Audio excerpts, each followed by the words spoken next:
நான் ஏசி என்னோட பேர் பிரசாத். நான் தான் இந்த நார்வேல் டெரிட்டரி மேனேஜராக இருக்கிறேன்.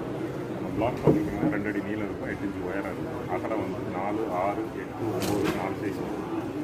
ஒரு ஃப்ரேம் டிஸ்கிரிப்ஷன் எடுத்துக்கிட்டிங்கன்னா அவுட் வால் வந்து 8 இன்ச்சு இல்லைனா 9, இன்னர் பார்ட்டிஷன் வந்து 6 இன்ச்சு எடுத்துக்கலாம்.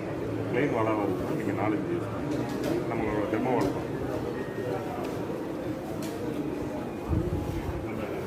இது நம்ம எல்லாமே ஒரே ஃப்ரேமில் நம்ம காமிக்கிறோம், ஒரே வாலில். நம்மளோட அவுட்ரு வால் மட்டும் பாஸ் பண்ணால் போதும். இன்னர் வால் வந்து நீங்கள் பாஸ் பண்ண வேண்டாம், டேரெக்டாக அப்படியே பட்டி பக்கம் க்ளீன் பண்ணிக்கலாம். அதே மாதிரி அவுட்ரு வால்லையும் வந்து நீங்கள் 8 இன்ச்சில் 8 எம்எம்ல இருந்து 12 எம்எம் திக்னஸ்க்கு நீங்கள் பூசினா டைல்ஸும் அது மாதிரி நேரடியாக நீங்கள் செங்கலில் பூசை கோடு போட்டு பண்ணணும். இதில் வந்து நேரடியாக நீங்கள் எலக்ட்ரிக்கல் ஒர்க்கு, ப்ளம்பிங் ஒர்க்கு எல்லாமே வால் கட்டர் யூஸ் பண்ணிக்கலாம். வால் கட்டர் யூஸ் பண்ணிங்கன்னா ஈஸியாக இருக்கும். நம்மளோட கான்செப்ட் என்னென்னா பில்டிங்கோட டெட் வெயிட்டை கம்மி பண்ணி காஸ்ட் வைஸாக கம்மி பண்ணுறது தான் நம்ம கான்செப்ட்.